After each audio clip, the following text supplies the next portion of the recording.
Good evening. Welcome to Grace and Gavel, where truth meets compassion. My name is Buffy. If this is your first time joining us, welcome. Happy to have you. If you're a returning viewer, also welcome. Happy to have you. Please, if you like what we're doing here, please feel free to like and subscribe. We really appreciate it. And also, what you can expect is I am a criminal defense attorney of 18 years.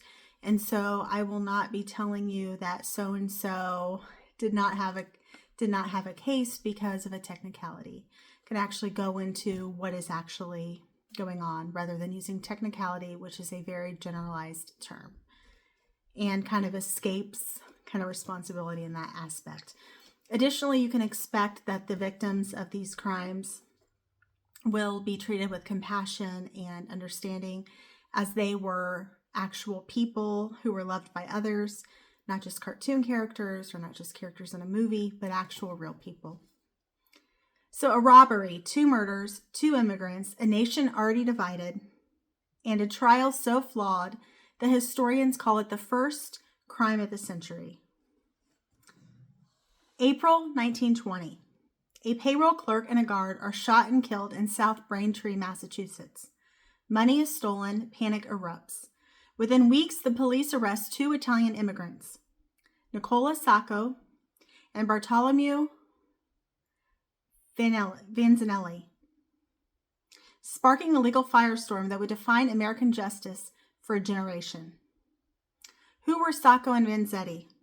Italian immigrants, anarchists deeply rooted in the post-World War I political climate, which, if you recall, there was a fear about the Germans post-World War I. They were working-class laborers, victims of anti-Italian and anti-immigrant bias, or xenophobia is what we would call it today. Their beliefs, not their actions, quickly became the centerpiece of the case. And I will say that this would be impermissible in today's political and legal climate, given the fact that this is improper character evidence. You cannot use evidence to show that a person is called bad guy or bad man evidence to try to say, well, they were anarchists, therefore they're bad people and they must have committed this crime.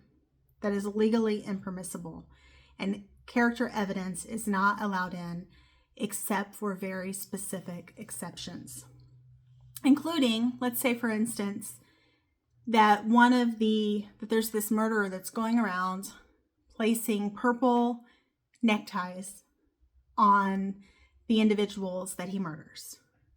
And it's a very specific color of purple. That could be something that could be used as an example of a signature, not to prove that he's a bad person, but to prove that he has the same modus operandi, right? So you're not just saying, oh, this person uses purple neckties to kill these people, he's a bad person. No, you're saying that that is his signature, or a common plan or scheme, absence of mistake or accident, knowledge that this was used, knowledge of the murder.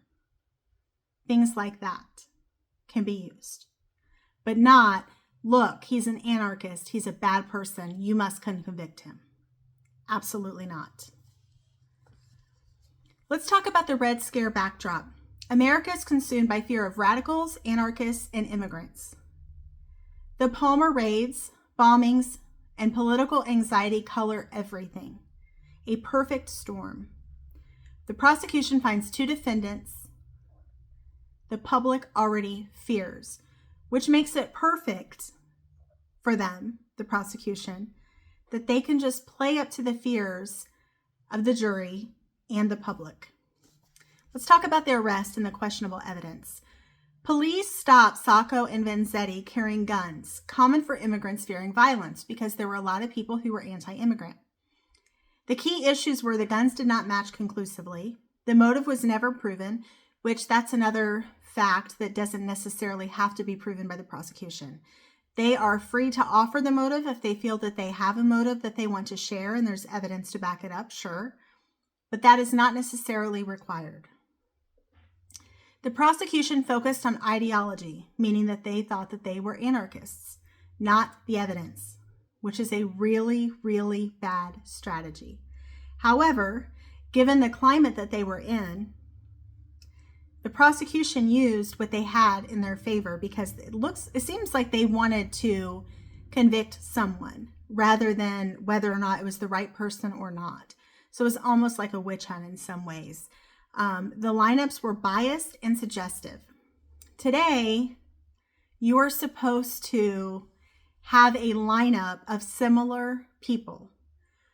And I don't know what the political or what the landscape looked like for the amount of Italian immigrants, but you would have to have people who looked similar to Sacco and Vanzetti, right? You wouldn't have, let's say you have a 14-person lineup, you wouldn't have 12 white people and then 2 Italian immigrants, because that would be highly suggestive, highly biased against the defendants. And it's pretty clear who they're wanting to be pointed out if that was how suggestive that it actually was. So the trial begins and bias takes center stage because the environment is ripe for it. Judge Webster Thayer openly despises those anarchist, excuse my language, bastards.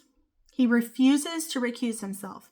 For those of you that aren't familiar with what recusing means that if you have a bias, you have to step out and allow yourself to be replaced by someone who does not have that bias and will offer the defendants their constitutional right for a fair and impartial trial. Clearly, Judge Thayer is not doing his duty. He is giving them a distinct disadvantage, and he has a distinct bias. His comments later become proof of judicial prejudice. So there are forensic disputes. Let's talk about that. Ballistic evidence became a major point of contention. Early analysis was inconclusive. So therefore, there's an issue proving that. Inconclusive clearly means that there's no way to tell either way. Later, expert suddenly concludes Sacco fired the fatal bullet, which is interesting given the fact that the early analysis was inconclusive. What suddenly changed? We don't know. The defense argued with tampering and pressure that they were experiencing a lot of pressure from people who wanted this case solved, which makes sense. The science was poor. The presentation was decisive. Let's talk about eyewitness testimony issues. There were multiple witnesses. Each had contradictory statements. There were coached identifications. Most likely the police were trying to solve this because they felt the pressure. And so they knew that these two were essentially on the hook and they were probably the least favorite. They were immigrants. They were ripe to be taken advantage of, unfortunately. Linguistic misunderstandings. You think about, did these individuals speak English? Who knows that? As well as being Italian immigrants. I mean, they don't know the whole kind of vernacular or the expressions, idioms that we currently use, as well as stress-related inaccuracies. Even contemporaries questioned the reliability. The prosecution strategy: not prove they committed the crime, which is what they should have been doing, proving beyond a reasonable doubt, but prove they were dangerous immigrants with radical beliefs, essentially trying to prove that they were bad men who were likely guilty of this crime, which is impermissible. Their political affiliation became the de facto evidence that showed that they were radical. Defense errors and missed opportunities. The defense lacked resources clearly because the individuals were probably poor immigrants. And did they have the money to be able to pay for this? They lacked the cultural understanding of their clients and the competent forensic consultants, likely because their clients couldn't afford that. Their inability to challenge biased testimony heavily shaped the verdict. So again, I don't know how many of you have heard this phrase, but it is better for one guilty man to go free than an innocent man to be prosecuted for something that he didn't do. The verdict and the global outcry. Both men, which is no surprise, were convicted. Worldwide protests erupt. Paris, London, Buenos Aires. Intellectuals, Einstein, H.G. Wells, writers, labor unions, all challenged the legitimacy of this trial. The appeals, the motions, and judicial stonewalling. 6 motions for retrial, all denied. New confessions and new evidence emerge. Judge Thayer dismisses them, insisting justice was done. Legal scholars now cite this as a textbook miscarriage of justice. A judge is literally blocking the ability for appeal. That is ridiculous.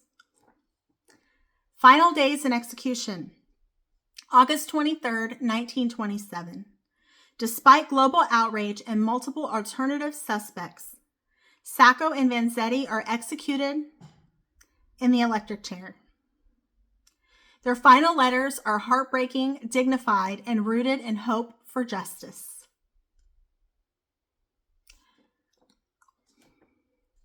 Sorry, guys, but that is just extremely disheartening.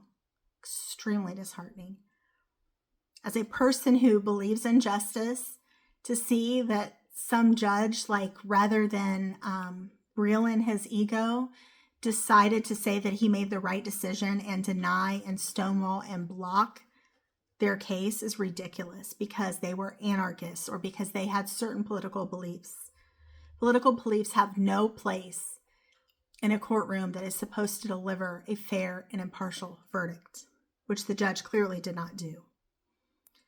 So let's talk about the posthumous legacy.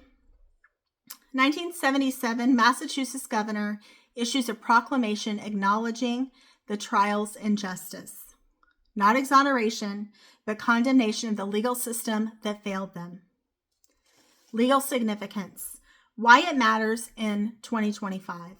Judicial bias, xenophobia in sentencing, forensic unreliability, eyewitness fallibility, and the danger of political persecutions. Due process protection failures. Absolutely. You're entitled to confront your accusers. You're entitled to have a fair and impartial jury. You're entitled to due process rights. And unfortunately, none of that happened because they were Italian immigrants. The Sacco and Vanzetti case wasn't merely a crime, it was a mirror. One that reflected a nation's fear, prejudice, and the cracks in its justice system that still echo today. Follow Grace and Gavel for more legally rich, true crime deep dives where we separate fact from fear and evidence from emotion. Thank you for tuning in, and I hope you have a great rest of your day. Thank you for tuning in, and I hope you'll come back and see us again soon. Bye-bye.